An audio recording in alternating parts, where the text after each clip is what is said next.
Muy buenos días, amigos y socios de AIPEF.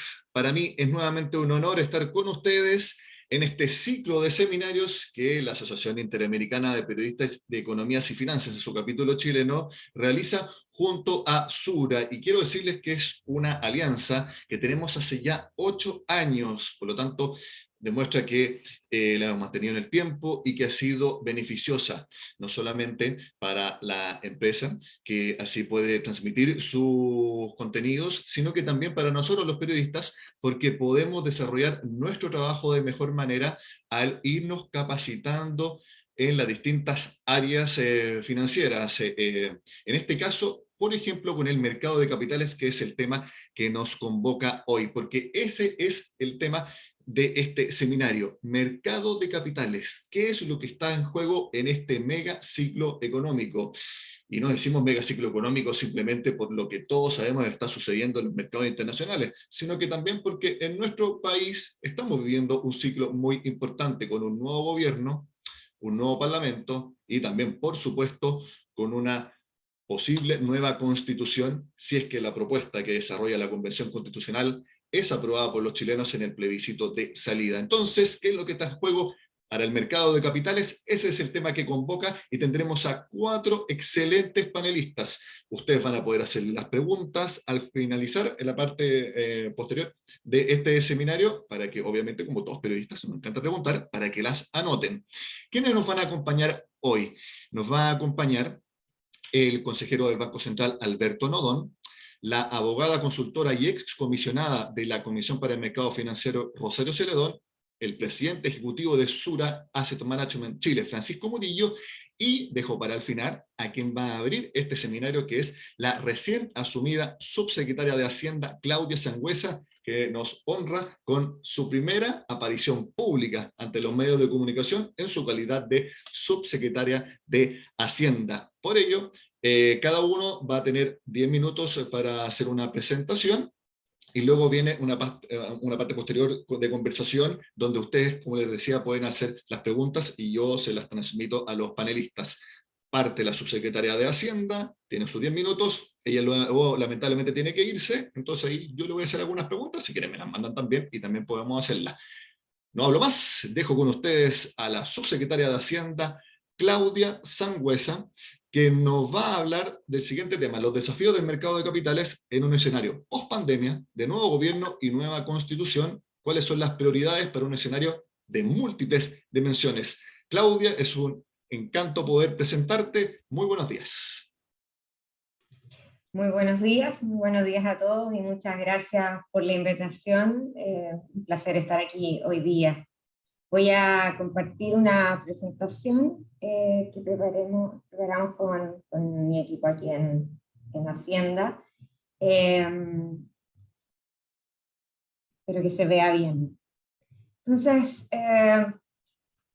nosotros preparamos una agenda hoy día como para presentar un escenario económico general, ¿cierto?, del país, importante hoy día, ¿cierto?, el escenario económico internacional y nacional, y luego los desafíos de los cuales hablaba Nicolás, ¿sí?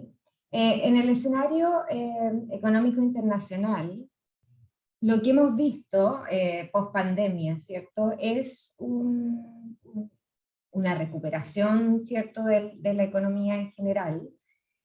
Sin embargo, el año 2021 bastante pronunciada, ¿sí? Saltó básicamente la economía, pero se han ido moderando las tasas de crecimiento, ¿sí? En todos los sectores, en Estados Unidos, en Europa, en China. Al mismo tiempo ha habido una elevada inflación, que es un fenómeno bastante transversal, ¿cierto? También podemos ver aquí la inflación internacional, como ha ido aumentando en los países, en Europa, Chile también está aquí, Estados Unidos, Brasil. Quizás el único que ha aumentado un poco menos ha sido China. Y el conflicto ruso-Ucrania, que está ahora, nos ha hecho que además la cotización de materias primas se eleve de manera relevante, ¿sí? Y los bancos centrales entonces están subiendo de forma más agresiva las tasas, pero a mediano plazo en algunos países ya se anticipan algunas reversiones por el efecto contractivo del aumento del precio del petróleo. ¿Sí? Eso a grandes rasgos del escenario internacional. En el escenario nacional, nosotros también tuvimos una recuperación bastante fuerte, el PIB creció 12% en 2021. Sin embargo, ya la economía llegó a su pico de expansión y ahora vamos a ver una vuelta, digamos, a la senda normal de crecimiento, ¿sí? Y esta es la vuelta que estamos viendo acá. Por sector económico ha habido, sin embargo, algunas diferencias interesantes. No todos los sectores han tenido la misma tendencia. Aquí está el comercio, que se recuperó de manera fuerte, pero ya está reversionando, ¿cierto? Los servicios también, sin embargo, por ejemplo, minería, industria menos, minería no, industria menos, y el resto de los bienes también menos. Entonces, no es así como por sector, por económico, no es homogénea la recuperación, también por sectores de la fuerza laboral tampoco lo es, ¿ya? Estos son los indicadores de importaciones de consumo, comercio, bienes de capital y construcción. También muestran niveles elevados de consumo privado, que se empieza también a caer en el último periodo, ¿sí? Y no se descarta una caída anual en realidad en este año. Y en inversión, el buen comportamiento de maquinaria y equipo, la verdad es que contrasta con los indicadores de construcción, que son los que han sido más moderados, la verdad. Y de hecho deteriorados recientemente, los indicadores de construcción. Y ahí hay varios factores que podrían explicar esa caída, como el aumento también de los precios, de los bienes, de los materiales de construcción, de los insumos. En el mercado laboral también se sigue recuperando el empleo, ¿sí? Y sin embargo aquí también se muestran las diferencias por tipos de trabajadores y también hay diferencias por género, ¿sí? Estas son las tasas de desempleo que ha caído, ¿cierto? Esta es la recuperación del empleo y de los trabajadores por cuenta propia y asalariados y de los cotizantes.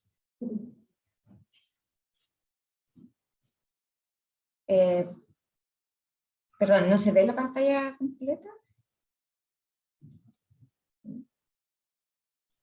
Se ve, pero no está en modo presentación, pero se ve bien. ¿Sí? ¿Se ve bien? Ya. Sí, se ve bien. Ok. Sí, por alguna razón se fue a la otra pantalla. La presentación completa. Ya. Y este es el mercado laboral, ¿sí? Que está recuperando, pero menos.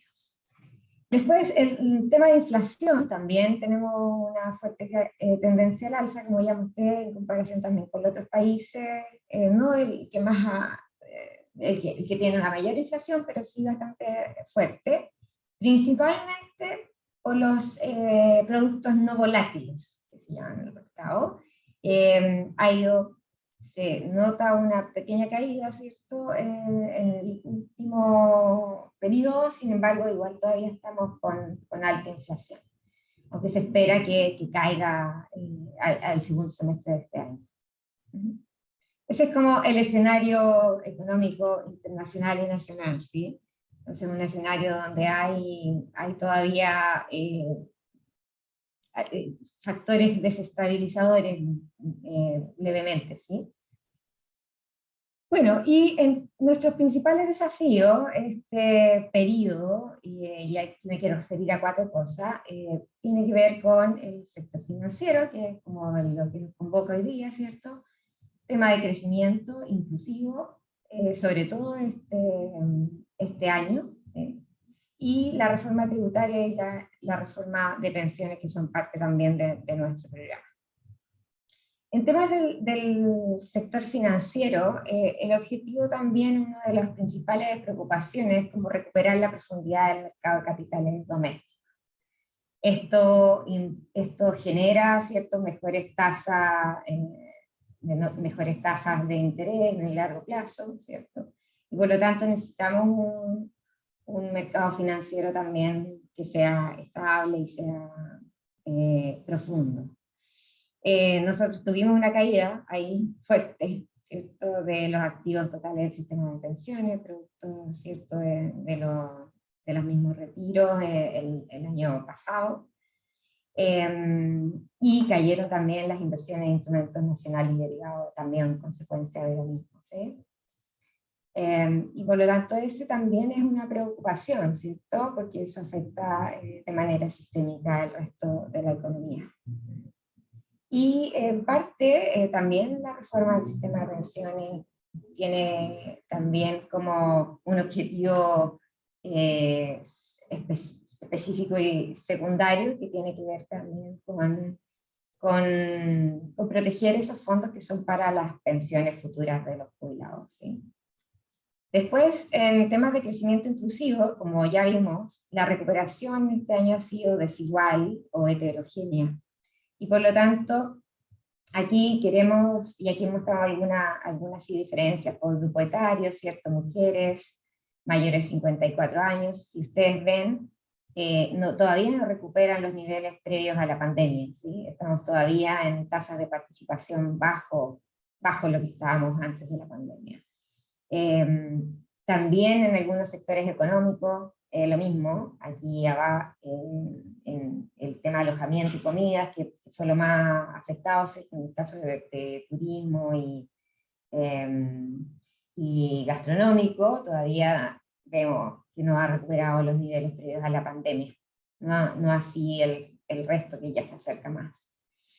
Y por lo tanto, este año tenemos como también parte de la etapa de la pandemia, una etapa de recuperación y transformación, le llamamos, ¿cierto?, para poder tener una recuperación también un poco más homogénea.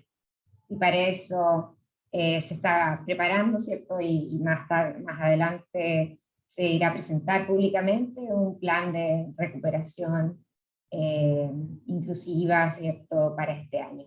Todavía con los fondos que tenemos del presupuesto 2022, que fueron aprobados en el gobierno anterior, transversalmente un fondo para poder enfrentar todavía las consecuencias de la pandemia. Después tenemos el desafío de la reforma tributaria, que es como el primer objetivo, ¿cierto?, este año, y probablemente el primer proyecto de ley que se envíe, ¿cierto? Y aquí la reforma tributaria tiene varios componentes, entre ellos una reforma al impuesto a la renta, medidas para, y sobre todo esto es muy importante, de hecho es uno de los componentes que más aumentaba la recaudación, que era medidas para disminuir la evasión y la elusión de impuestos, también unos componentes de impuestos a la riqueza, royalty e impuestos verdes. Estos son los grandes temas de la reforma tributaria. Y la idea, ¿cierto?, es con esta reforma tributaria generar dos tipos de gastos, grandes gastos, o sea, tres más bien. Uno tiene que ver con la ampliación de derechos sociales, ¿cierto?, y bienes públicos. Una segunda parte tiene que ver con descentralización también y generar equidad territorial. Y una tercera parte tiene que ver con inversión pública, mucho que tiene que ver con el nuevo modelo de desarrollo, ciencia y tecnología, innovación. En parte la motivación tiene que ver con el bajo poder retributivo que tiene el sistema de impuestos y transferencias en Chile, ¿cierto? Este es el Gini antes y después de impuestos y transferencias. Aquí está Chile, que no reduce grandemente, como en promedio de la OCDE, donde se reduce de 0.4 casi a 0.3, en Chile estamos de 0.45 a 0.50 a 0.45 aproximadamente. Y también con mejorar la progresividad del sistema tributario. Este es la tasa de impuesto efectiva por percentil de ingreso, con todos los tipos de ingresos. Ingresos corporativos, herencia, impuestos a la propiedad, impuestos al trabajo, ¿cierto?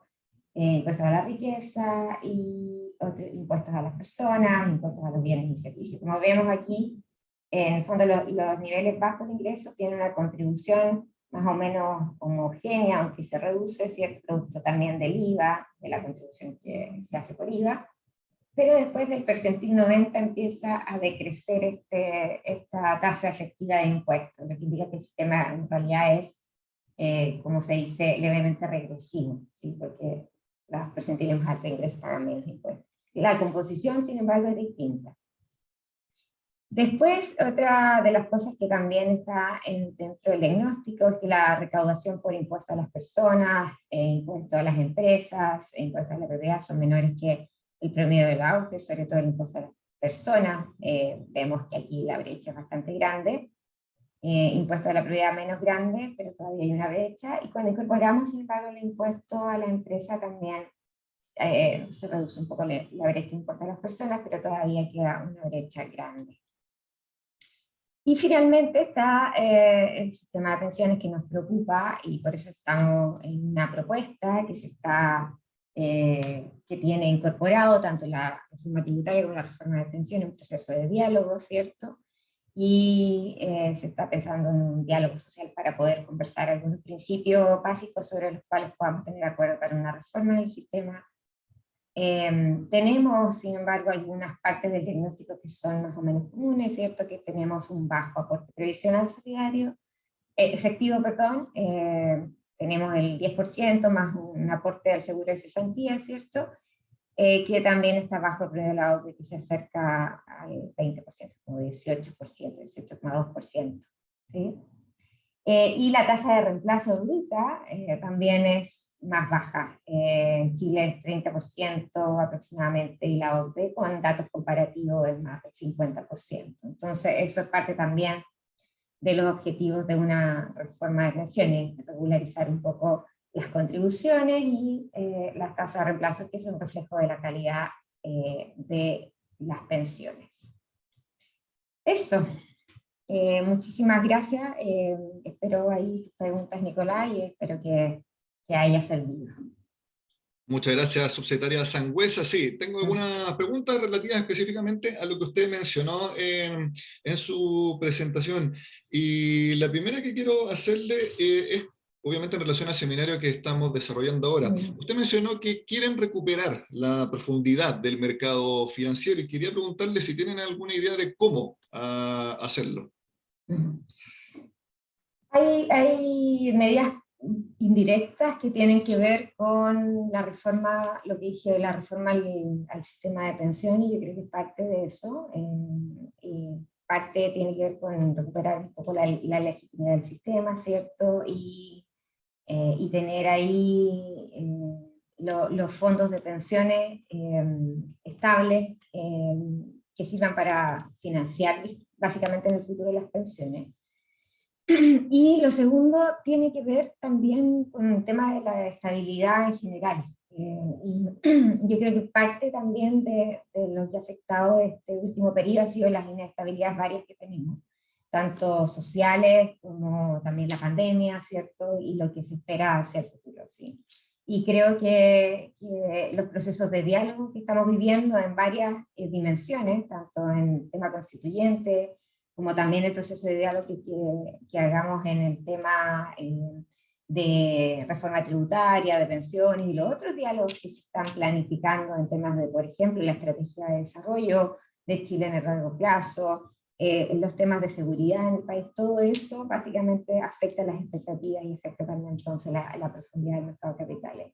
Entonces, yo creo que son medidas más estructurales, diría yo, indirectas, pero determinantes de eso. Sí, subsecretaria, usted también en su presentación dijo que algo que había disminuido la profundidad del mercado financiero en el último tiempo fue el cuarto retiro de fondos, si no me equivoco, o mencionó quizás genéricamente los retiros. Y ahora que se está hablando de un quinto retiro, el gobierno ha dicho que no lo apoya. Y quería preguntarle a usted, porque no hemos escuchado todavía ni a usted ni a Mario Marcel refiriéndose al respecto. Específicamente lo que usted mencionaba, de que había quitado profundidad al mercado financiero. De esa perspectiva, ¿cuál es la opinión de Hacienda sobre lo que está mencionando ahora, la posibilidad de un quinto retiro? Sí, bueno, yo me voy a sumar a las palabras del presidente hasta los ministros Jackson y el ministro Grau, y también ministro Marcel, le habían preguntado un par de veces ya, no está dentro de los planes de nuestro programa de gobierno un quinto retiro. Estamos planificando otras ayudas distintas, digamos, porque viene otro periodo de pandemia a recuperar un poco la economía, ¿cierto? Y por lo tanto no es parte hoy día de nuestras tareas, digamos. Es más, nuestras tareas están abocadas a poder generar las reformas que nos comprometimos, y para eso necesitamos estos diálogos sociales, ¿cierto? Y generar los proyectos de ley adecuados para la discusión legislativa. Perfecto. En otra área, usted mencionó obviamente la reforma tributaria, y respecto al impuesto a la renta, de hecho, si no me equivoco, fue de las gráficas que presentó, al menos en lo que usted mencionaba, era que estábamos, en cuanto a aporte, era que estábamos más abajo de la OCDE, y específicamente en el impuesto a las personas. Y quiero preguntarle, ¿va a haber algún cambio de específicamente alzas en los tramos impositivos de las personas en la reforma tributaria?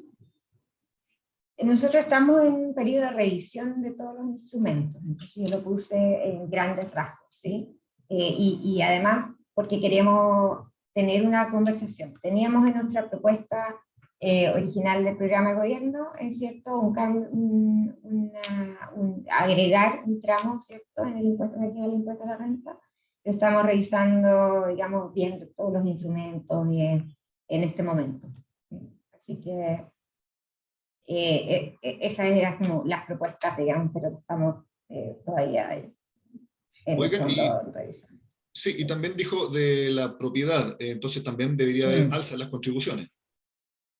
Esa es la tasa, el año pasado ya se hizo una tasa, se agregó, ¿cierto?, una tasa al impuesto territorial, y ahí más que aumentar esa tasa también implica, hay que revisar algunas cosas de cómo se recauda, de los supuestos bajo los cuales también se recauda, pero eso, de nuevo, estamos revisando todo eso, ahora además en vínculos, ¿cierto?, con acceso a datos que no teníamos antes.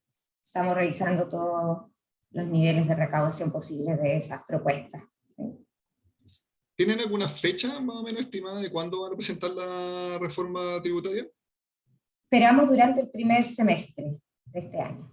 Primer semestre, perfecto. Sí. Me quedan dos preguntas y la libero porque tiene que hacer la subsecretaria. Sí. En cuanto a la reforma de pensiones, que por supuesto acá hay muchos interesados en saber cómo se viene, ¿hay algún cambio respecto a lo que conocimos en campaña? Por lo menos lo que conocimos en campaña era que los fondos de los ahorrantes actualmente en las AFP, si las personas quieren, van a poder seguirlas manteniendo en la AFP o en otro organismo privado, o si quieren pueden pasarlo a este nuevo ente público. Eso más o menos a grandes rasgos. Va a haber alza también en las contribuciones personales. Cuéntenos un poco si es que sigue igual o hay algún cambio que ya hayan definido. Tenemos como guía el acuerdo de implementación programática que se hizo antes de la segunda vuelta, donde involucramos también a las personas de las otras campañas, ¿cierto?, de Ellas Me Proboste, y esa es como nuestra guía. Sin embargo, como ya dije, estamos pensando en un diálogo social en torno a instrumentos, y el proceso bajo el cual podemos llegar a la reforma puede también ir cambiando dependiendo de la conversación que tengamos en esos diálogos. Entonces, en la parte más específica todavía estamos en diseño, ¿cierto? Con unos equipos también que está formando a nivel interministerial en el gobierno, que incluyen al Ministerio del Trabajo y al Ministerio de la Mujer también, y al Ministerio Secretaría General de la Presidencia, junto con Hacienda, para poder ir trabajando en el diseño más específico y también los diseños de transición y las propuestas. Entonces todo eso, la verdad es que vamos a irlo contando con mayor detalle más adelante. Perfecto. Y mi última pregunta. Ayer, después de que se juntaron con la CPC, solamente habló la CPC y su representante. ¿Cómo califica usted la reunión con la CPC? Ellos quedaron al menos tranquilos de que se instaló un ánimo de confianza, etcétera. ¿Cómo lo evalúa usted, subsecretario? Sí, yo también creo que fue una buena reunión, positiva. Creo que hay un ánimo de poder, una conciencia, ¿cierto?, de que es bueno que al gobierno le vaya bien, porque a Chile le va bien. Y así que esperamos que tener un ánimo también de colaboración en lo que viene en adelante. Ese además es la invitación que ha hecho el presidente, ¿cierto? Invitar a todos los sectores a que juntos avancemos en reformas que son tan ansiadas por la ciudadanía. Así Última que, pregunta, sí, bueno. antes de que termine, subsecretaria, que Mm. había una pregunta de uno de los periodistas que está presente. Hugo Licena pregunta, y ahora sí con esta es la última. Con la reforma tributaria, ¿cuáles serían incentivos a la inversión en términos tributarios? En términos tributarios, los incentivos a la inversión vienen más bien por el gasto que usando los impuestos, ¿sí? Nosotros tenemos un programa que involucra un cambio en la responsabilidad del Estado en la economía. No solo en lo tradicional, que es como mejorar los bienes públicos, sino que también en innovación y desarrollo, en la inversión en ciencia y tecnología, y en el cambio de fondo del sistema hay apoyo en colaboración pública-privada en el modelo de desarrollo que tenemos nosotros, porque está estancado básicamente el crecimiento de la productividad de los últimos 20 años. Entonces, creemos que aquí falta más que usar el sistema tributario como para cambiar los precios relativos, por decirlo así, y generar mecanismos para aumentar la inversión. Creemos que hace falta una participación del Estado en directa, ¿cierto?, en la inversión, sin afectar, obviamente, los niveles de inversión privada que también hay, pero sí cambiar en el fondo los niveles agregados, por ejemplo, de innovación y desarrollo, a través de una inversión más fuerte del Estado en esa industria. Subsecretaria, le prometo que esta es mi última pregunta, que están muy interesados los periodistas en hacerle, y voy a mezclar dos preguntas para que usted pueda responderlas. Uno tiene que ver con cómo poder disminuir el incentivo a un quinto retiro de fondos. ¿Están pensando en que las ayudas del gobierno sean en magnitudes similares para que así desde el sector político haya menos incentivo a impulsar un quinto retiro? Y eso también, ¿cómo puede conversar con el gran desafío que tienen ustedes en Hacienda, que es bajar el gasto fiscal de manera fuerte para ir bajando los distintos déficits, tanto efectivos como estructurales? Entonces, si me puede responder ambas preguntas, quizás en una intervención. Sí, estamos en un momento distinto de la pandemia este año. Estamos en un momento en que en la literatura internacional llamamos de recuperación y transformación de la economía. Por lo tanto, más que los tamaños del gasto, es como cómo se va a realizar el gasto. Y este año el apoyo tiene que ser a generar fuentes de empleo, ¿cierto?, a generar condiciones, transformación en ese sentido, no hacer que nadie se quede atrás. Por eso llamamos recuperación inclusiva, ciertos sectores que todavía no llegan, sectores tanto económicos como sociales que todavía no llegan a recuperarse totalmente en los niveles previos a la pandemia. Entonces, esa sería mi respuesta. Claudia Sangüesa, subsecretaria de Hacienda, muchas gracias porque su primera intervención oficial en el cargo haya sido con nosotros acá en el seminario de AIPEF y Sura. Le deseo un excelente jueves, que esté muy bien. Gracias, muchas gracias. Chao, chao. Como ven, acá en AIPEF y Sura tenemos primicias y tenemos bastantes definiciones de la subsecretaria, que obviamente las vamos quizás a comentar con nuestros panelistas. Inmediatamente le cedo la palabra al consejero del Banco Central, Alberto Nodón, que nos va a hablar un poco de cómo hay que mirar el escenario financiero y de mercados internacionales con todo lo que está pasando entre Rusia y Ucrania, cómo nos va a afectar y ya nos está afectando a nosotros, en definitiva, la mirada del Banco Central al respecto. Alberto, muy buenos días. Hola Nicolás, hola a todos los auditores. Bueno, obviamente quisiera partir agradeciendo a AIPEF y a Sura por la invitación a esta mesa redonda, a este seminario, ¿verdad? En el que tengo la suerte de compartir con tan distinguidos panelistas, con la subsecretaria Claudia Sangüesa, una presentación súper entretenida, súper interesante, pero también con Rosario Celedón, ex comisionada de la CMF, y con el presidente ejecutivo de Sura Asset Management, don Francisco Murillo. Realmente un placer estar con todos ustedes esta mañana. Ahora, el título de la convocatoria, Mercado de Capitales, ¿qué está en juego en este mega ciclo económico? Es a todas luces hiperambicioso. Por lo pronto, el mercado de capitales ya es algo muy complejo, ¿verdad? Y amplio en sí mismo, pero además Chile y el mundo, como decía Nicolás en su introducción, está atravesando por cambios que son bien significativos y en algunos aspectos bien claves para el desarrollo de los mercados financieros. Entonces, no pretendo en mi intervención ni por cerca agotar el tema ni dar una respuesta demasiado precisa a esta pregunta tan importante pero tan amplia, sino que más bien me quiero concentrar en un aspecto que me parece a mí particularmente interesante cuando uno piensa en el mercado de capital y que son las tasas de interés de largo plazo. Es muy importante, obviamente, porque las tasas de interés de largo plazo y su evolución son de una u otra manera la base para ponerle precio a todo el resto de los activos financieros. Pero también son importantes porque el comportamiento de las tasas nos indica mucho, nos enseña mucho de cómo el mercado y los agentes están viendo lo que pasa en la economía. Entonces uno aprende mucho de tratar de entender qué es lo que ocurre o qué es lo que está ocurriendo, diría yo, con esas tasas.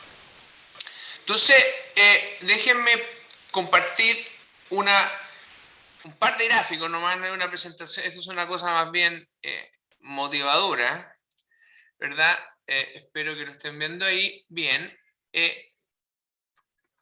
Ok, este gráfico que muestra un poco qué es lo que ha pasado y por qué creo yo que el tema de las tasas largas es bien importante. Entonces, cuando uno mira este par de gráficos, se da cuenta inmediatamente de tres fenómenos que son muy relevantes. En primer lugar, el gráfico que está a la izquierda, que muestra las tasas nominales a 10 años en Chile y en Estados Unidos, la línea roja es Chile. Fíjense que está en el eje un poquito corrido, para hacer juicio de que las tasas en Chile son más o menos como 100 puntos base en promedio mayores que un poquito más que 100 puntos base mayores que allá como 150 puntos. Bueno, pero un punto. El punto acá es que tres fenómenos me parece a mí que son importantes. En primer lugar, fíjense que las tasas en Chile, la línea roja ha subido fuertemente a partir de mediados del año pasado. Venimos de un periodo de tasas súper baja en Chile y en el mundo, y lo cierto es que hemos tenido una alza de las tasas largas muy significativa.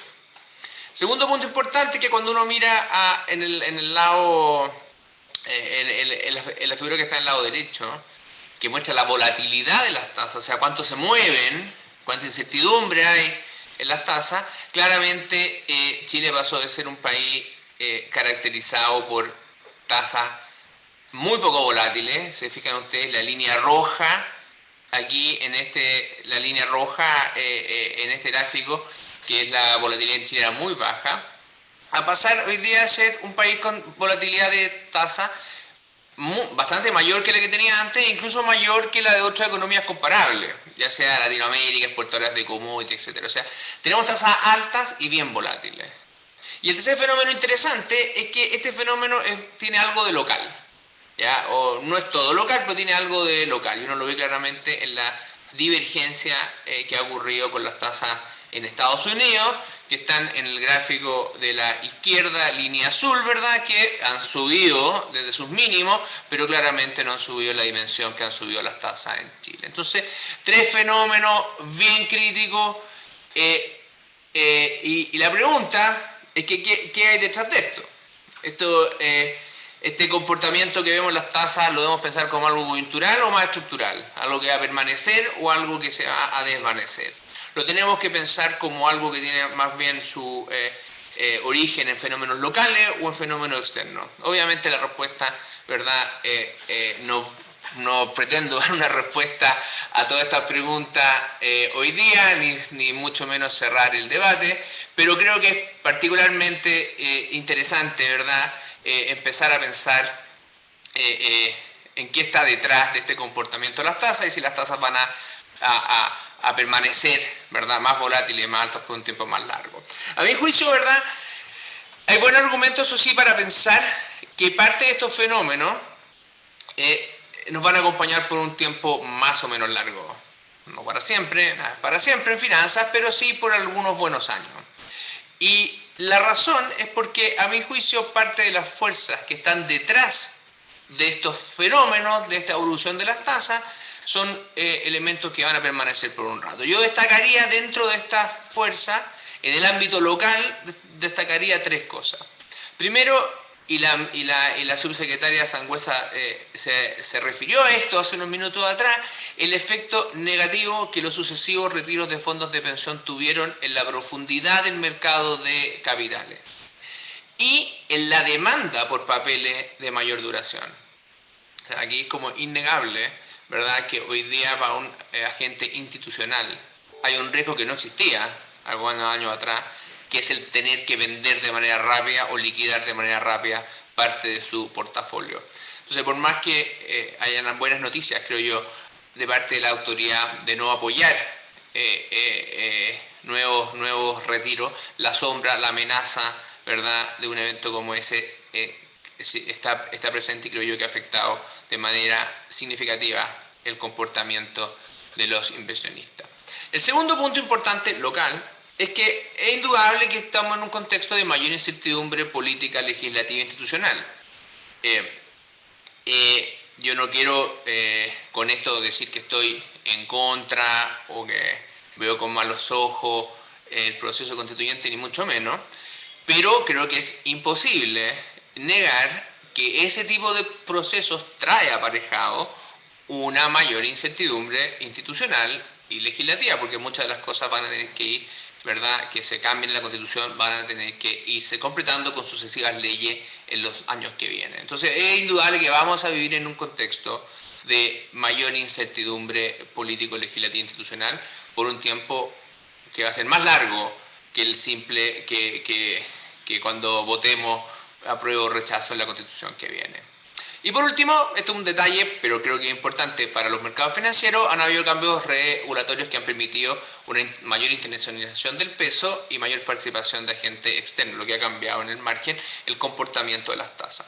Esos son los fenómenos locales. De un punto de vista de los fenómenos globales, me parece a mí que hay dos cosas que son críticas. Primero, estamos en un mundo, ¿verdad?, donde la deuda, y en particular la deuda pública, ha aumentado fuertemente y donde hay mucha menos claridad respecto de la evolución de las finanzas públicas en el mundo. Y por otra parte, lo que podríamos, un fenómeno importante que podríamos llamar como la venganza o la vuelta de la inflación como tema de preocupación. Hasta hace años los mercados financieros, ¿verdad?, hasta hace no muchos trimestres, de hecho los mercados financieros miraban la inflación como algo del pasado con poca relevancia. Hoy día creo que la idea de que la inflación puede ser mayor y más volátil está top of mind en la mente de muchos inversionistas. Esos dos temas, por cierto, son globales, pero también son locales, ¿verdad? O sea, es indudable que nosotros tenemos acá un tema relevante con el control de la inflación y todas las presiones, necesidades, ¿verdad?, de la población hacen mirar el tema de las finanzas públicas como un desafío mayor que hace algunos años atrás, cuando quizás estos temas no estaban tan en el tapete. Entonces, 5 fenómenos o 6 fenómenos súper importantes, ¿verdad? A lo que yo obviamente añadiría el fin de las políticas de relajamiento cuantitativo en Estados Unidos. Tiene mucho que ver con la cosa fiscal y con la inflación, pero obviamente ha sido importante porque esas políticas de relajamiento cuantitativo en Estados Unidos y en otros grandes bancos han presionado a a los precios de los activos financieros en todo el mundo. Entonces estamos en un mundo de mucho cambio. No sé si esto caracteriza perfectamente lo que Nicolás llamó el megaciclo, pero por lo menos son elementos que podríamos decir que en ese megaciclo existen y son importantes. ¿Ok? Ahora, ¿cómo entendemos esto? ¿Cómo conectamos todas estas cosas con las tasas? ¿Verdad? Ese es como el punto. Entonces aquí déjenme, uno es lo que es y es como es, y uno no puede dejar de ser un poquito profesor cuando quiere explicar algo, ¿verdad? Entonces voy a poner una pura ecuación, miserable ecuación, ¿verdad? Pero creo que es esencial para entender las cosas. Cuando uno piensa en una tasa larga, la puede pensar como la suma de tres componentes. Por una parte, las tasas largas representan lo que nosotros creemos que van a ser las tasas cortas por el próximo años. Entonces, la tasa de 10 años tiene mucho que ver con el promedio de las tasas cortas por los próximos 10 años. Y esto es muy simple. Esto es simplemente decir, mira, prestarle plata a alguien a 10 años es parecido a prestarle plata a alguien a un año, pero con el compromiso de renovar ese mismo préstamo por los 9 años siguientes. Entonces, de alguna forma tienen que hablar. La segunda cosa es algo que llamamos el premio por plazo. Déjenlo ahí, les voy a explicar un poquito más. Es central en la historia. Premio por plazo es casi toda la historia, creo yo, de lo que estamos viendo. Y el último elemento es bien obvio, ¿verdad? Los países emergentes siempre tienen cierto riesgo de no pagar la deuda, lo que llamamos el riesgo de hacer default. Y obviamente un inversionista cobra algún premio adicional por este riesgo. En el caso chileno no es muy alto, no es muy importante, pero obviamente está ahí. Entonces, ¿cuál de estos elementos está cambiando? ¿Y cuál de estos elementos y cómo se relacionan con estos fenómenos que mencioné un poco antes en mi presentación? Entonces, déjenme partir diciéndoles que la primera cosa, las tasas cortas importan, pero importan poco. ¿Ya? Importan poco por una razón muy simple. Las tasas cortas las maneja básicamente el Banco Central. Y los maneja básicamente como reacción a como la política monetaria. Y la política monetaria reacciona a ciertos fenómenos que presionan el ciclo y en el ciclo de la inflación. Pero esos fenómenos, todos pensamos, o es lo razonable pensar, que son de duración relativamente corta, por cierto, mucho menos que 10 años. Pero entonces cuando yo pienso en la política monetaria, bueno, es difícil que esté afectando las tasas esperadas muy largas, ¿verdad? Entonces, es cierto, las tasas cortas se pueden mover un montón, pero no afectan a las tasas largas. Entonces, el Banco Central ha hecho una política claramente contractiva, ¿verdad? Después de una política expansiva fuerte, hemos tenido que pasar a una política más bien contractiva para hacer frente a un escenario de un gran impulso a la demanda que generaba una tremenda inflación. Pero esas alzas de tasas no son el principal driver de las tasas largas. Las tasas largas, y esto está súper bien documentado. El tercer elemento, el premio por default, es fácil de medir, porque tenemos buenos indicadores que miden el premio por default. Se llaman CDS o se llaman ENVI, que es lo que uno paga en el mercado adicional por tomar un seguro en caso que Chile no pague.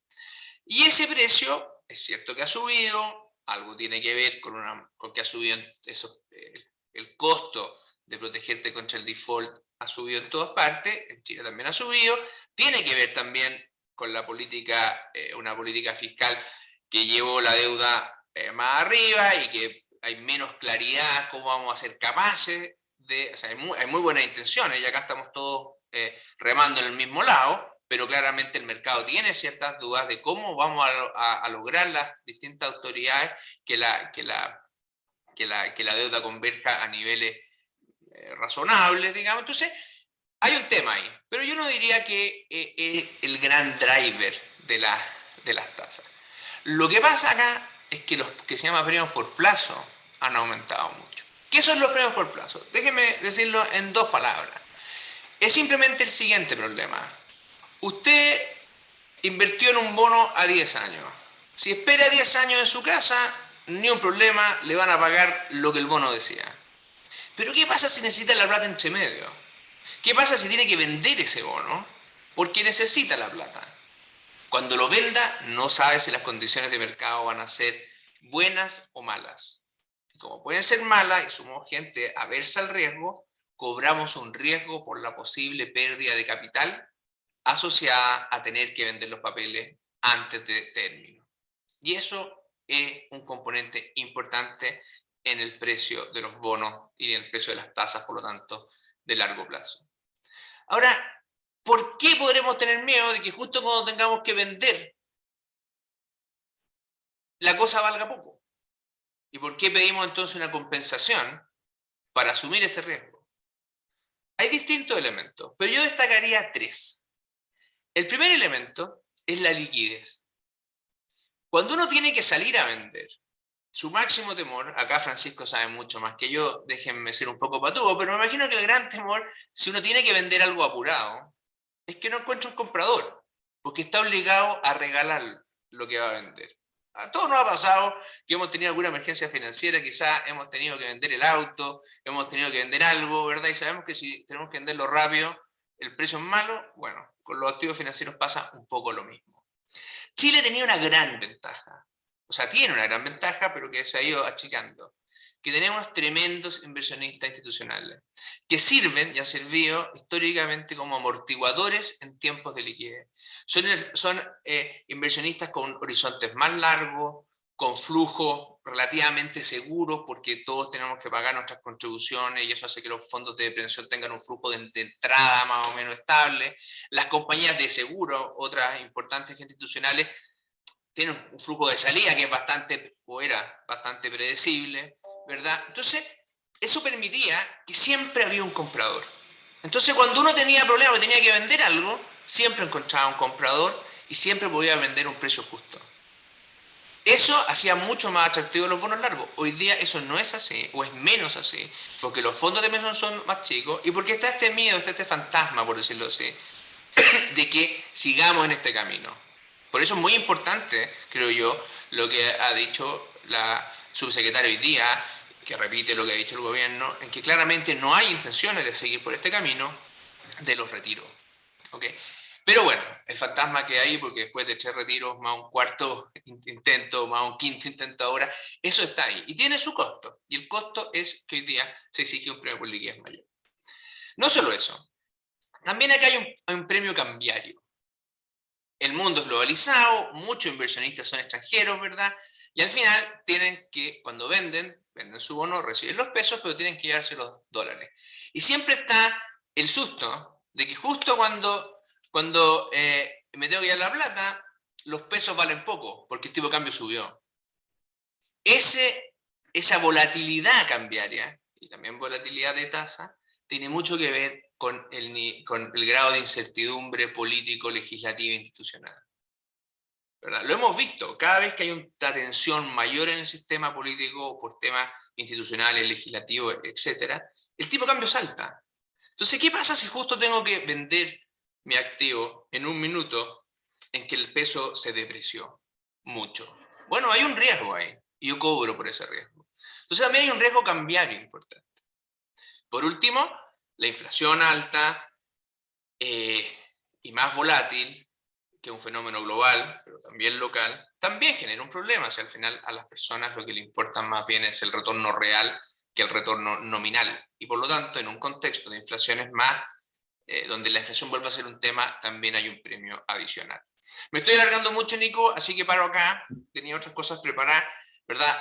Pero creo que uno lo ve claramente en el comportamiento de las tasas largas, cómo los cambios locales y globales están influyendo en el desarrollo y en la evolución del mercado de capitales.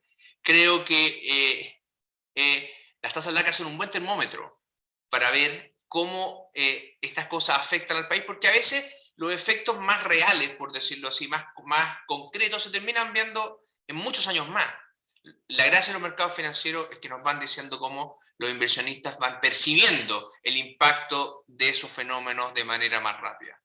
No quisiera terminar, eso sí, sin una pequeña mención, obviamente, a un fenómeno mundial que es muy importante, que es el fin o la reducción de las políticas cuantitativas en el mundo. Obviamente sabemos, ¿verdad?, que la Fed, el ECB y otros bancos grandes, por decirlo de una manera, inundaron de liquidez el mercado global, y eso obviamente le puso presión al alza, a los precios, a la baja, a las tasas, y eso también va a ir cambiando. No somos una isla, no todo lo que pasa con los precios financieros refleja cosas locales, hay muchas cosas extranjeras jugando acá, pero creo que sería absurdo no darse cuenta que como mostré, que hay cierta divergencia entre el comportamiento local y externo en los precios de los activos.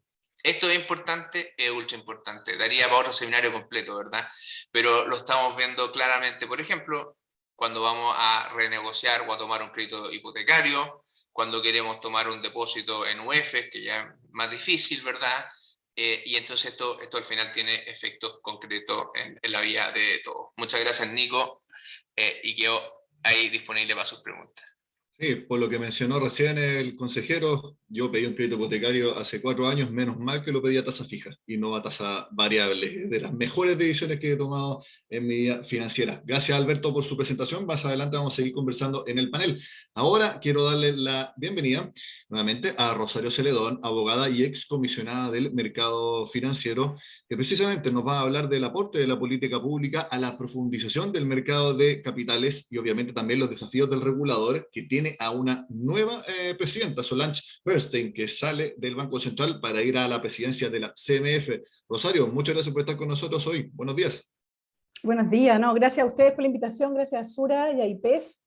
En tiempos como estos, contar con buen periodismo económico parece ser cada vez más importante, ¿cierto? A ver, yo voy a tratar de darle una visión del rol que yo creo que puede tener las políticas públicas y que ha tenido en este mercado de capitales.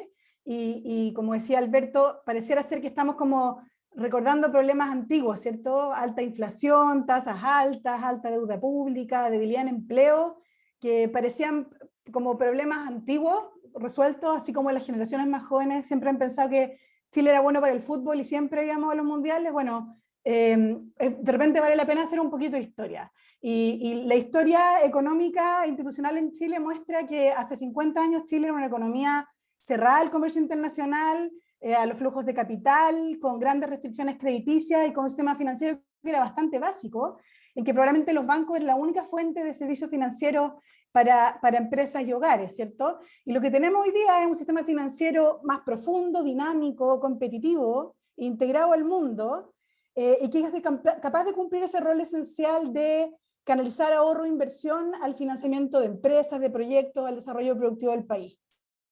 Que, como decía Alberto, es capaz de atraer inversionistas nacionales, pero también extranjeros, que confían en la calidad técnica de las instituciones financieras, de los intermediarios, y también confían en la robustez y en la calidad técnica de los reguladores y los supervisores financieros. Y el tener inversionistas institucionales como fondos de pensiones, como administradoras de fondos, como compañías de seguros, lo que ha permitido es tener una oferta más diversa de financiamiento, pero también un abanico de productos financieros más amplio. Y esto no se ha construido de un día para otro. Creo que eso es un punto particular que hay que tener claro. Aquí esto se ha logrado gracias a iniciativas de gobierno de distintas tendencias políticas que a lo largo de los años han tenido este foco, lo han tenido en su prioridad, y por eso es bueno escuchar a la subsecretaria hoy día, de poner dentro de las prioridades el modernizar, el desarrollar y el profundizar el mercado de capitales. ¿Y por qué? Teniendo claro que es una contribución a la inversión, al crecimiento, a la productividad, a la creación de empleo y la inclusión financiera. Y entonces los que somos más viejos nos acordamos de todas estas reformas sucesivas, MK1, 2, 3, MK Bicentenario, y posteriores, que lo que muestran es esta lógica de mejora continua, ¿cierto? Mejora continua por ampliar el sector financiero, porque generen más alternativas de ahorro e inversión, de tener instituciones sólidas, pero también tener empresas que tengan buenos gobiernos corporativos, que protejan a inversionistas minoritarios, tener buenas infraestructuras, y también fortalecer la institucionalidad, o sea, tener un banco central autónomo, tener un supervisor financiero integrado como la CMF, tener un consejo de actividad financiera. Yo creo que hay que pensar que son activos y son fortalezas para Chile. Y la visión que yo tengo es que este mercado de capitales profundo que tenemos hoy día, uno podría pensar que es un caso exitoso de colaboración público-privada, ¿cierto? Y yo entiendo que de repente para los ciudadanos esto suena como muy ajeno, como muy intangible, pero el ejemplo que tú dabas, Nicolás, el poder acceder a un crédito hipotecario para comprarse una vivienda cuando de repente uno tiene un pie todavía muy bajo, o el que las empresas puedan acceder a créditos comerciales para financiar sus expansiones, o el que las empresas más grandes puedan emitir bonos en el mercado de capitales, o incluso que las personas y las empresas puedan tener sus ahorros seguros o llegar a cobertura cambiaria, por ejemplo. Yo creo que son logros tremendos y son, en muchos países de la región sigue siendo un anhelo. Y entonces el primer mensaje que tengo es, esto es un activo que hay que cuidar, creo que hay que cuidar el mercado de capitales como pilar central para lograr ese crecimiento sostenible e inclusivo del que hablaba la subsecretaria. Y eso no significa ser autocomplaciente y pensar que lo hemos hecho todo perfecto. Yo creo que hay reformas que hay que seguir haciendo y perfeccionamientos que hay que seguir haciendo, y entonces también es buena noticia ver ahí en la presentación del Ministerio de Hacienda que ponen las recomendaciones que hace el Fondo Monetario y el Banco Mundial en este programa de evaluación del sector financiero, que nos muestra un mapa de ruta de políticas públicas que podemos seguir teniendo en la agenda. Y si me permiten destacar dos elementos que yo creo que han sido bien claves en el diseño de buenas políticas públicas en Chile, diría que uno ha sido esta solidez y rigor técnico de las instituciones, de la coordinación entre el Ministerio, el Banco Central, los reguladores financieros, mirar la experiencia internacional, alinearse con estándares internacionales, pero también la colaboración público-privada. Yo creo que el diálogo ahí con el sector privado ha demostrado que permite entender bien los incentivos, diseñar buenas políticas públicas y también entonces lograr implementaciones correctas. Entonces, Alberto mencionaba casos de malas políticas públicas como los retiros de los fondos de pensiones. Bueno, hemos también sido capaces de construir buenas políticas públicas y yo creo que esa es la senda. Y para dejar espacio para la conversación me gustaría simplemente plantear 3 desafíos que yo veo hacia el futuro de cómo lograr seguir profundizando este mercado de capitales, este sistema financiero, y que logre ser una contribución a este desarrollo sostenible e inclusivo en Chile. Hay muchos más, pero yo me voy a centrar en finanzas sostenibles, competencia e innovación, y lo que yo veo como un rol importante de seguir cuidando la institucionalidad y la flexibilidad regulatoria. Entonces, en lo primero, hoy día no se lo escuchamos a la subsecretaria, pero vi por ahí en el Diario Financiero que ella en algún foro ayer internacional planteó la visión del Ministerio de la importancia de continuar con esta agenda de finanzas sostenibles y finanzas verdes. Y yo creo que en el escenario en que estamos hoy día, de reactivación y de recuperación post-pandemia, también hay que recordar que seguimos en un contexto de empeoramiento de la crisis climática, y la pandemia también ha generado un aumento en la desigualdad económica, y entonces se hace urgente esta agenda de crecimiento sostenible e inclusivo. Y la visión creo que tenemos varios, es que el sistema financiero tiene un rol importante que cumplir en esto también, incluso en esta transformación de la economía que se comentaba antes. Y aquí el sector financiero puede cumplir un rol bien clave, con medidas bien concretas de cómo, a través de decisiones de inversión o de financiamiento, ir orientando los flujos de capital hacia lograr estos objetivos de desarrollo sostenible, apoyar la recuperación inclusiva y, por cierto, ayudar a gestionar los riesgos y también las oportunidades que genera el cambio climático. Y de nuevo aquí yo creo que la colaboración público-privada es bien esencial. Yo creo que el punto de partida es bueno. En el Ministerio de Hacienda se creó esta mesa de finanzas verdes que logró alinear y poner encima de la mesa a organismos públicos, al sector privado, a la sociedad civil, a la academia, y generando compromiso en torno a esto. Pero creo que aquí la política pública puede cumplir un rol bien importante. Yo creo que el mundo de los inversionistas institucionales está adhiriendo a estos principios de inversión responsable, están los incentivos puestos, probablemente hay que profundizar también en la información disponible para ir viendo cómo ir focalizándose en esos proyectos, pero yo creo que este tema, y ojalá se dé continuidad a ese trabajo, yo creo que es bien esencial. El otro ámbito que creo que también la pandemia puso relevancia es una transformación que está sufriendo el sector financiero, esta transformación digital, ¿cierto? Y de alguna manera relevar cómo la innovación y la digitalización de los servicios financieros puede cumplir un rol bien importante para asegurarnos de que nuestro sector financiero llegue más allá y logre atender las necesidades que tienen los usuarios y los clientes. También han mostrado cómo la competencia puede ser un factor relevante y cómo nuevos actores pueden ayudarnos a resolver estas brechas que todavía mantenemos en inclusión financiera. Todavía el sector financiero tiene uno podría decir como deudas pendientes con, por ejemplo, el financiamiento de las pymes o con sectores importantes de la población que todavía no están completamente atendidos. Pensemos en mujeres, pensemos en inmigrantes, pensemos en adultos mayores, Pensemos en jóvenes también, ¿cierto? Y las brechas que todavía tenemos en financiamiento de pymes, pero también en ahorro, en seguros inclusivos y en tantos ámbitos que van a ser más necesarios. Entonces yo creo que aquí el COVID aceleró esto, hay países que lo que hicieron fue aprovechar esta oportunidad de dar un impulso a la innovación, hay países en que, por ejemplo, todos los programas de ayuda o transferencias estatales también consideraron a nuevos actores como la fintech. No fue el caso en Chile porque todavía no están regulados, pero yo creo que aquí hay una oportunidad de tener un sector financiero más competitivo y que nos ayude a ir cerrando brechas de inclusión financiera, y yo esperaría entonces que también se dé impulso a este potencial que tiene la innovación financiera para aportar a los proyectos de ley que están discutiendo en el Congreso, y en general avanzar a ponernos de acuerdo en una estrategia nacional de inclusión financiera. Y por último, porque me interesaría escuchar a Francisco también, la última lección con la que yo me quedo en la pandemia es la importancia de la actuación oportuna de las autoridades, ¿cierto? La capacidad de reacción. Aquí la planificación, la previsión tiene un rol importante, pero la capacidad de reacción oportuna también la tiene. Y es bien valioso el reconocimiento que han hecho los organismos internacionales a la reacción de las autoridades en Chile, al trabajo coordinado del Ministerio de Hacienda, del Banco Central, de la CMF, en política fiscal, regulatoria, monetaria. Pero recordemos que en ocasiones incluso fue necesario, por ejemplo, ir al Congreso, ¿cierto?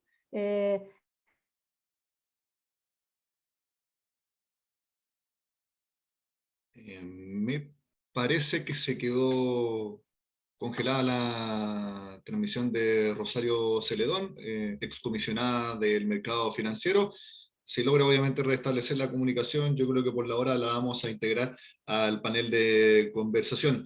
Antes de entonces presentar a nuestro último panelista, yo les recuerdo a ustedes que está disponible la postulación para la cuarta versión del diplomado en periodismo económico que realizamos en AIPF en conjunto con la Facultad de Comunicaciones de la Universidad Católica. Háganlo, es muy bueno, y más encima tienen un 80% de becas si son socios de AIPF. Y hay que pagar una UF nada más al año para ser socio de AIPF. En verdad es una ganga. Así que aprovechenla, pasen el dato a los que ya lo han hecho, porque nos interesa mucho seguir con este aporte. Entonces, como les digo, abiertas las inscripciones para la cuarta versión del diplomado en periodismo económico. Ya se conectó Rosario, pero la vamos a incluir nuevamente en el panel de conversación más adelante. Dejo con ustedes al presidente ejecutivo de Sura Asset Management Chile, Francisco Murillo, quien obviamente nos va a contar qué es lo que están pensando los que están decidiendo dónde invertir el dinero, tanto de grandes inversionistas como también de inversionistas retail, en un escenario tan revuelto como el actual. Francisco, bienvenido, buenos días. Hola Nicolás, buenos días.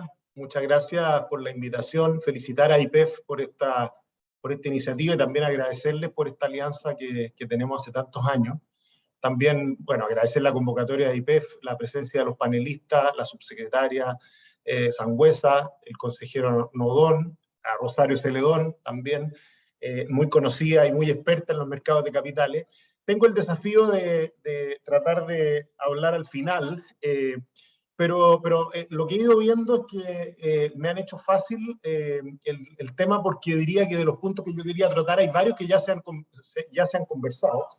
Así que voy a intentar compartir, no sé si se ve. Sí, se ve la presentación. Perfecto, y ahí la vamos a poner en modo presentación. Ahí está, ya. Ahí se ve, ¿no? ¿No? ¿Quedó como sucesión? Sí, se ve en doble pantalla. Empezamos con, esto es Murphy, ahí está, ahí está. Ahí sí. No, espérate, me apuré, ahí, esa. Ahí está. ¿Ahí sí? Sí. Ya, perfecto. Listo. Entonces, bueno, la verdad es que hay muchos, y decía, finalmente la tarea me va a resultar un poco más fácil porque hay varios puntos que ya se trataron y por lo tanto voy a pasar con más rapidez, y quizás solamente quisiera relevar algunos puntos de mercado de capitales que quizás no se miraron con tanta profundidad en las presentaciones previas.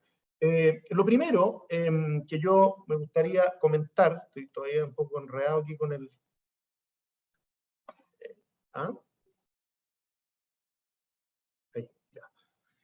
Y Alberto hablaba de de su tema de profesor. Yo la verdad es que dejé de hacer clases hace bastante tiempo, pero parece que igual tengo algo académico. Me gustaría partir de esto, que es como la definición conceptual de lo que es el mercado de capital. Y básicamente lo que yo quiero resaltar aquí es que de repente cuando hablamos del mercado de capitales y juntamos a expertos a conversar de estas cosas, nos olvidamos del efecto y el impacto que tiene el mercado de capitales en las personas, en las empresas, en los agentes económicos. Entonces, para eso uso yo este diagrama donde tenemos a los superavitarios de fondos por un lado, por otro lado los deficitarios, los que necesitan recursos, ¿no es cierto?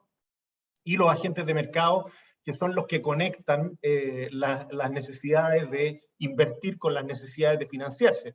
Y aquí simplemente resaltar que en ambos lados nos encontramos con muchos participantes. O sea, cuando nosotros pensamos, por ejemplo, en las familias, estamos hablando de las cuentas de ahorro, estamos hablando de las inversiones en fondos mutuos, estamos hablando de las cuentas de APB, que hoy día son casi 2 millones de cuentas, estamos hablando de pólizas de seguro, que son más de 400.000 pólizas de seguros de ahorro y pólizas de seguro de protección, en fin.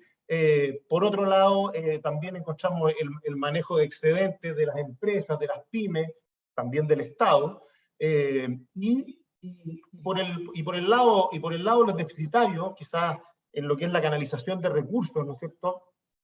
También nos encontramos a las familias, nos encontramos hoy día con más de 3 millones de créditos de consumo, con más de, se ha hablado bastante del tema hipotecario, con más de 1,1 millones de personas con créditos hipotecarios. En las pymes, también, cuando miramos cifras de la banca, vemos más de 3 millones, perdón, más de 1.300.000 créditos a pymes principalmente. Y bueno, y después todo lo que tiene que ver con el financiamiento a las grandes empresas y evidentemente también como hablaba el consejero del Banco Central, de los déficits del Estado y el efecto que eso va teniendo en las tasas de interés. Y ahí entonces tenemos a los agentes del mercado, bancos, fondos de pensiones, compañías de seguros, ya se han mencionado bastante, fondos mutuos, pero también los fondos de inversión, las corredores de bolsa. O sea, aquí hay un grupo de agentes del mercado. Y el punto que quiero hacer aquí, que quiero reforzar, es el tema de que el mercado de capitales, aunque puede parecer una cosa muy sofisticada, tiene efectos sobre muchas personas y empresas. Este tema creo que es un tema que ya se comentó bastante. Ahí vemos nosotros la caída que tuvo los activos de los fondos de pensiones producto de los retiros. Esos retiros fueron 50.000 millones de dólares. Me gusta mucho escuchar a la subsecretaria planteando que al gobierno no le parece que estamos en otro momento de la pandemia y que, y que estos retiros ya no son necesarios.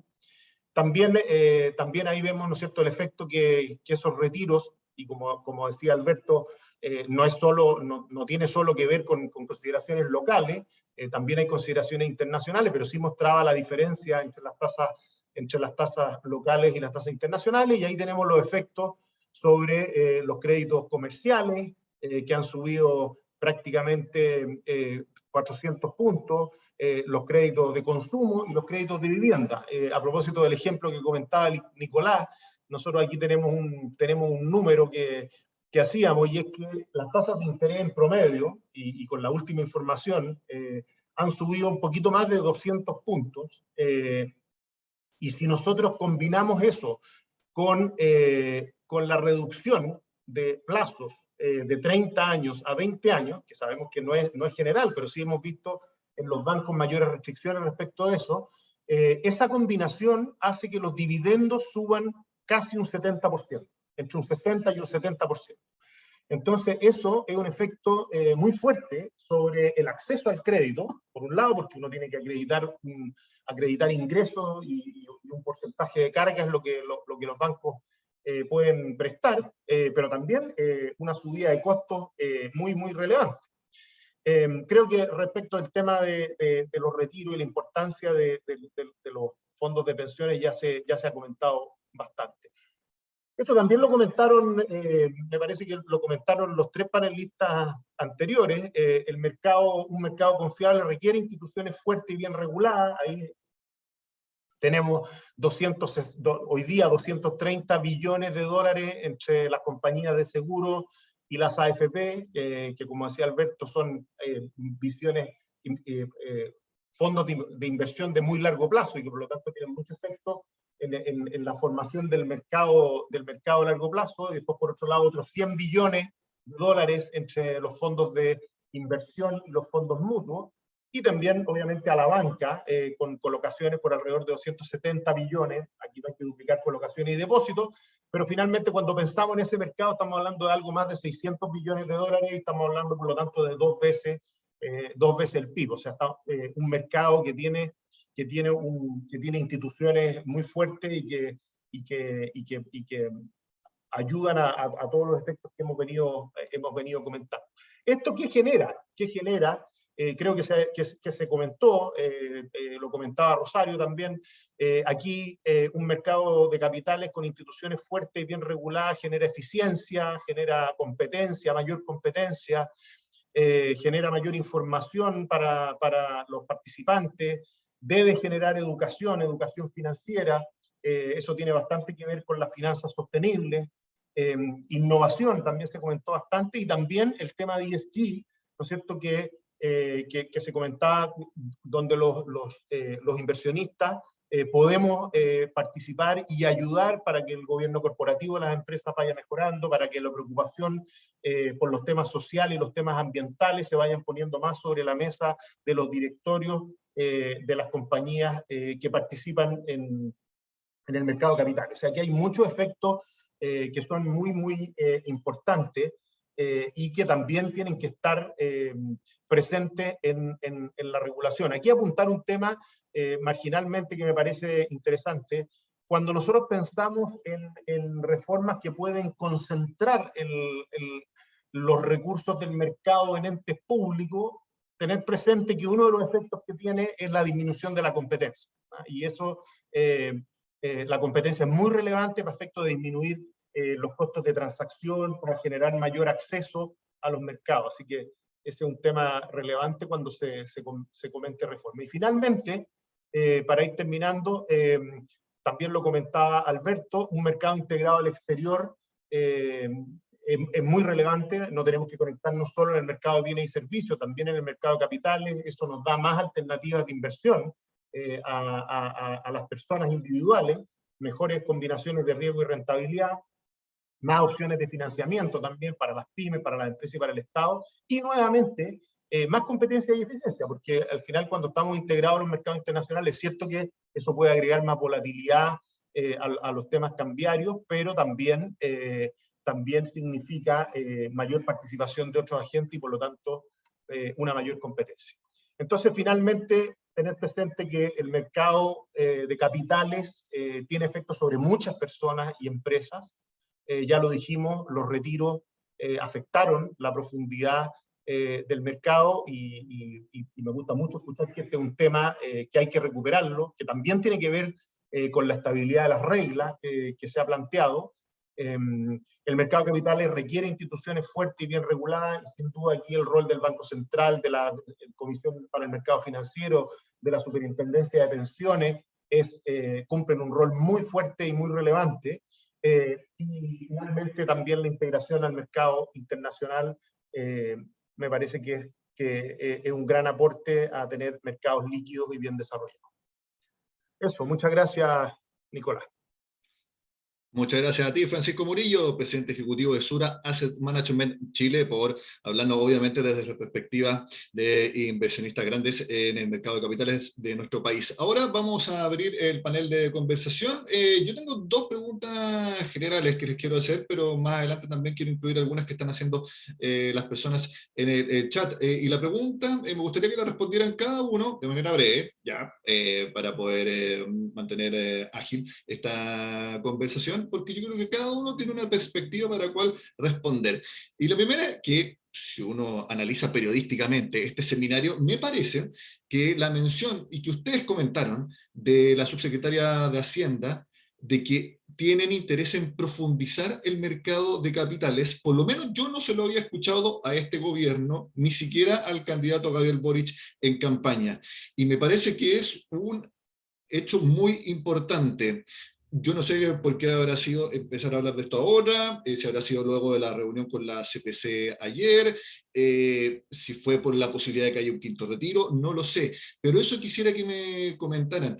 Esa intención, ¿qué les parece?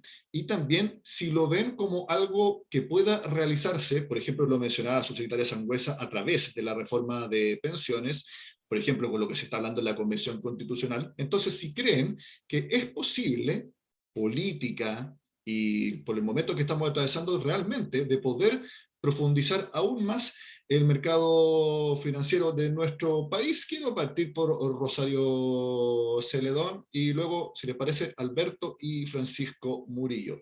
Rosario.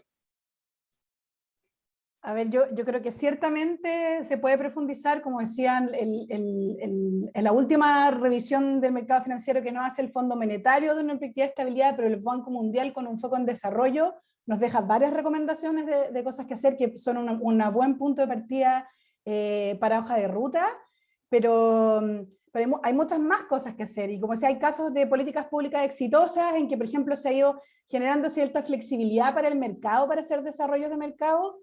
Déjame darte un ejemplo más o menos cercano que me tocó participar a mí cuando yo estaba en Teatinos, que fue, por ejemplo, la ley única de fondos, que lo que hizo fue flexibilizar la posibilidad del mercado de ir generando alternativas de fondos de inversión en forma rápida. Me perdí nuevamente la conexión, ¿no?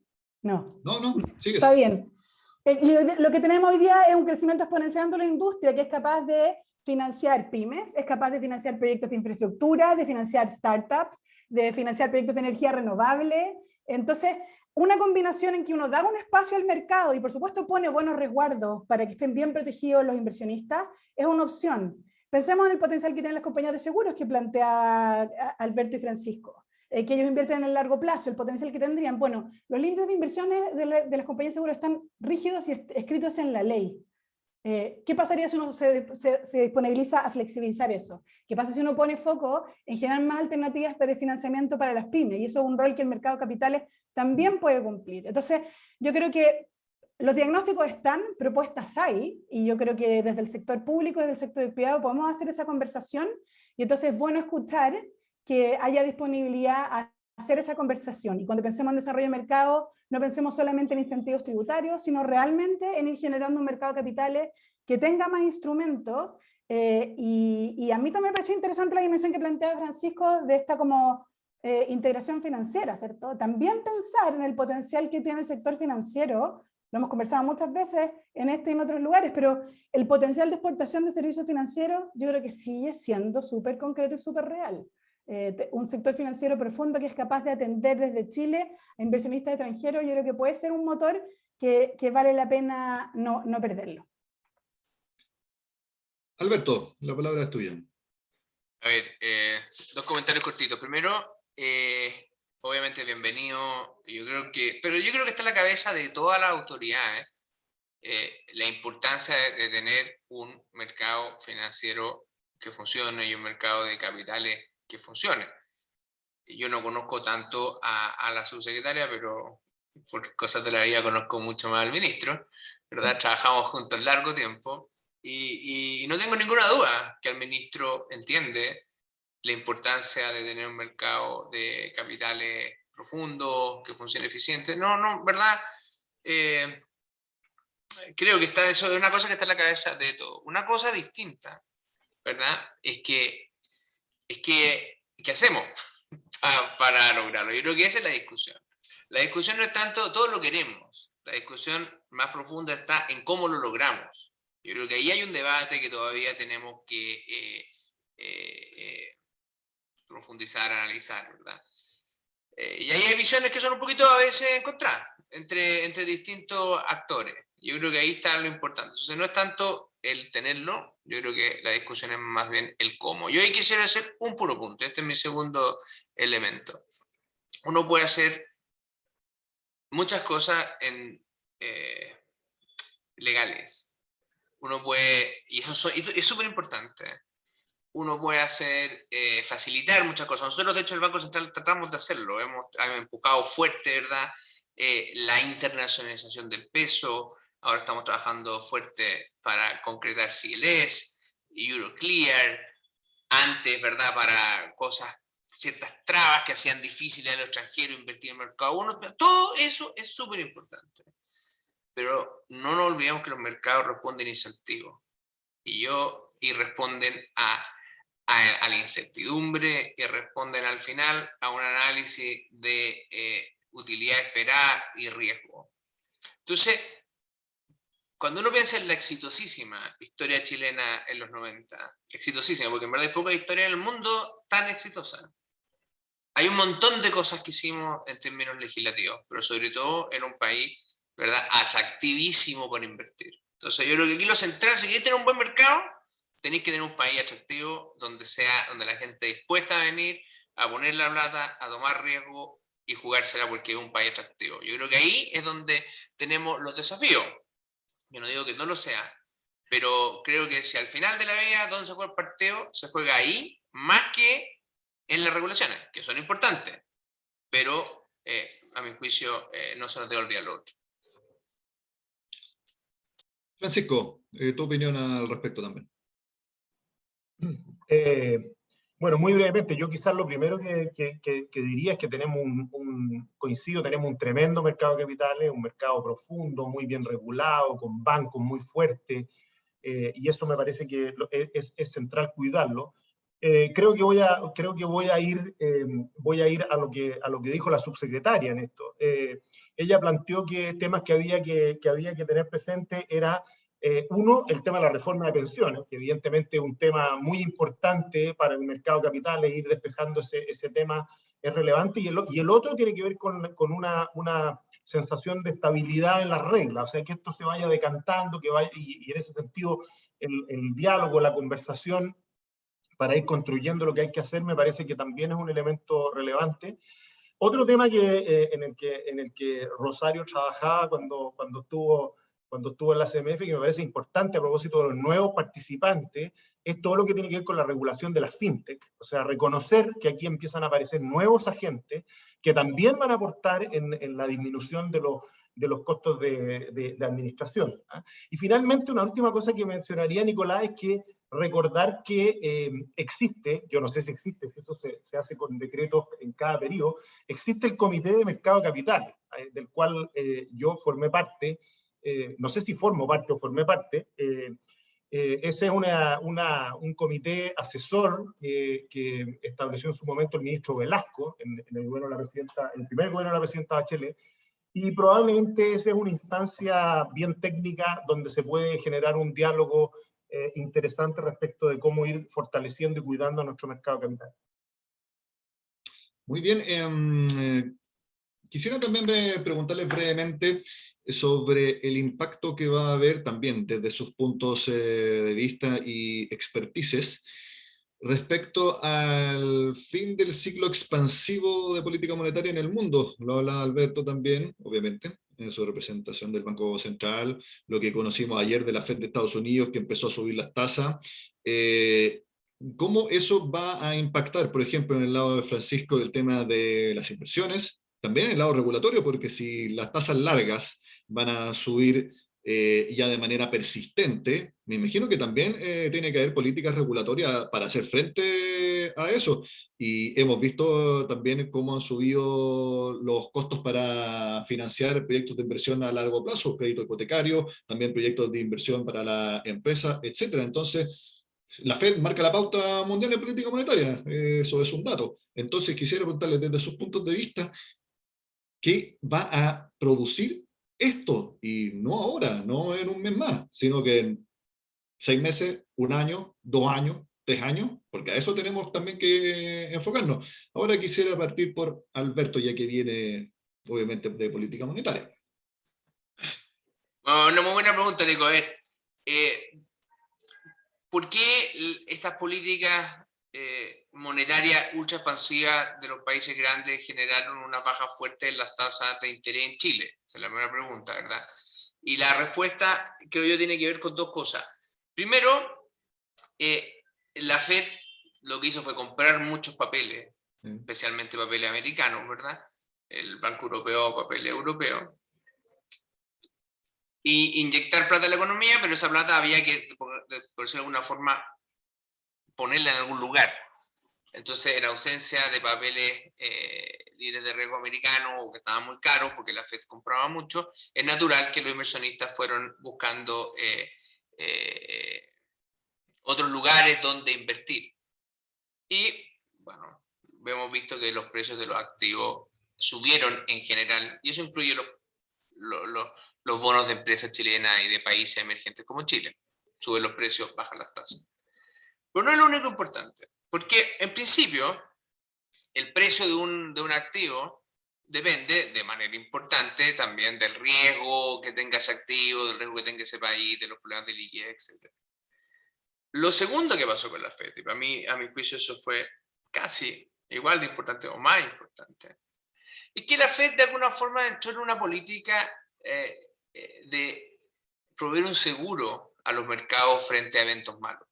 Entonces no solamente había mucha plata, sino que había una especie de seguridad que cada vez que había un problema financiero, la Fed entraba y lo resolvía. Y eso le dio mucha confianza a los actores financieros para comprar activos más riesgosos, aunque fueran más caros. Y eso ha hecho que las tasas en el mundo emergente, que no son papeles precisamente libres de riesgo, ¿verdad?, hayan ido cayendo, incluso en países que son bastante riesgosos. Eso funcionó en un minuto, siempre ha habido muchas dudas, pero parecía que como la inflación no existía, no era un problema, no había un límite a la expansividad de las políticas monetarias. Obviamente era a cualquier economista que tú le preguntas, dice, mira, en algún minuto nos vamos a chocar con la muralla, pero digamos como los ciegos no sabemos bien dónde esa muralla está a 1 kilómetro o a 3 metros, ¿verdad? Bueno, encontramos la muralla, yo creo que es bien evidente, ¿verdad? Entonces hoy día no solamente la Fed tiene que deshacer parte de su estímulo, sino que va a ser mucho más difícil que provea este seguro. Los mercados lo saben y lo entienden. Entonces, me parece a mí que lo que vamos a ver de una forma más estructural es un repricing, un reprecio o precio nuevo, donde los precios de los activos emergentes y los activos riesgosos van a ser permanentemente más bajos, las tasas permanentemente más altas, lo que no significa que vamos a ir a las mismas tasas que teníamos hace 10 años atrás, ¿verdad? Pero yo creo que es difícil pensar que vamos a estar en este mundo de tasas ultra bajas por siempre. Rosario, desde el punto de vista regulatorio, ¿crees tú que tanto la CMF o quizás también las super de pensiones van a tener que tomar algunas cartas, quizás ampliar los límites de inversión por parte de los inversionistas institucionales? Porque tasas más largas obviamente son financiamiento más caro, entonces quizás haya que abrir el campo también para que se pueda invertir más actores o los mismos actores en mayor proporción. ¿Cuál es tu opinión? A ver, yo creo que no es descartable y el punto que estaba tratando de hacer antes de que la conectividad me fallara era precisamente ese, la importancia de tener autoridades que están monitoreando lo que está pasando en el mercado, de ir compartiendo visiones y de poder reaccionar oportunamente, diría yo. Y déjame hacer una reflexión que tiene que ver con el tema de los retiros de los fondos previsionales, en que este tipo de cosas como las interacciones que tienen unos elementos del mercado con otros se trataron de hacer presentes y se trató de llevar a elementos al Congreso de mostrar cómo el forzar esta liquidación masiva de activos podía tener impacto después en el mercado de renta fija y de esa manera en el financiamiento a largo plazo de las compañías, y no se entendió, no se quiso entender, se planteó que eran fantasmas, cucos, y la verdad es que todas esas cosas se produjeron. Entonces yo creo que lo quiero plantear desde esta perspectiva. Creo que tenemos todo un rol, el periodismo económico, el sector privado, el sector público, de tener este desafío de ir explicando de qué manera el tener un sector financiero que está interconectado, el tener una economía que es abierta, este tipo de elementos son parte de las cosas que hay que tener en consideración. Muchas gracias, Rosario. Sí, nosotros al menos, la mayoría de los periodistas económicos lo decimos, pero nos dicen que no tomamos en cuenta a la gente que está sin trabajo, etcétera. Es también complicado, pero bueno, es parte de nuestra labor. Francisco, la última intervención, porque Alberto lo dijo, los precios de los activos van a bajar y eso para cualquier inversionista, me decimos los clientes que tienen ustedes, no es buena noticia. Entonces, ¿cuál es tu visión al respecto? Y también, ¿qué jugadas van a hacer ustedes los que manejan los portafolios. Bueno, yo coincido con el diagnóstico y me parece que efectivamente lo que se requiere a la autoridad, y aquí hablo específicamente probablemente de los reguladores, de los inversionistas, estar alerta para efectos de modificar límites. Hoy día la respuesta a ese escenario que plantea Alberto y que nosotros compartimos, es diversificación, otro tipo de producto. Entonces, en esa línea, por ejemplo, todo lo que tiene que ver con los activos alternativos es un tema que es muy, muy importante en momentos como este, y por lo tanto el ir ajustando los límites es un tema relevante. Creo que Rosario mencionaba el tema de las compañías de seguro y límites definidos por ley, y esta continua acumulación de reservas también es un tema que hay que revisar y que darle un poco más de juego, vamos a decir, al regulador, más que tener que ir al Parlamento a veces con un tema técnico para poder hacer esas modificaciones de límite. Así que yo diría que eso es, y hoy día la recomendación que nosotros estamos haciendo a nuestros clientes en general tiene que ver con la diversificación, porque en momentos como este uno no puede tratar de apostarle a que si las tasas suben me salgo de acá y me meto a los mercados rentables, etc. O sea, es diversificación y perfil de riesgo, visión de largo plazo. Eso es lo que recomendamos en ambientes como este. Lo que está en juego para el mercado de capitales en este mega ciclo económico, ese seminario que nosotros con AIPEF, en conjunto con Sura, quisimos proponerles este jueves. Quiero agradecerle a la ex comisionada para el mercado financiero, Rosario Ceredón, por estar con nosotros. Buenos días, Rosario. Muchas gracias por la invitación. Al consejero del Banco Central, Alberto Nodón, que le están cambiando los compañeros de curso de manera impresionante en el último tiempo. Alberto, gracias por estar con nosotros. Muchas gracias, Nicolás. Y también a Francisco Murillo, presidente ejecutivo de Sura Asset Management Chile, por darnos la opinión también desde el punto de vista de los inversionistas. Francisco, gracias por estar con nosotros. Muchas gracias, Nicolás. Muchas gracias por la invitación. Y también le agradezco a todos nuestros colegas periodistas por haber estado compartiendo con nosotros este seminario. Nuevamente les recuerdo, hasta finales de marzo está abiertas las postulaciones para el cuarto diplomado de periodismo económico que AIPEF, en conjunto con la Facultad de Comunicaciones de la Universidad Católica, desarrolla. Háganlo, 80% de becas, si son socios de AIPEF, cuesta una UF al año, una ganga. Inscríbanse, si no, también pasen el dato. Les deseo un excelente jueves, que estén muy bien. Chao.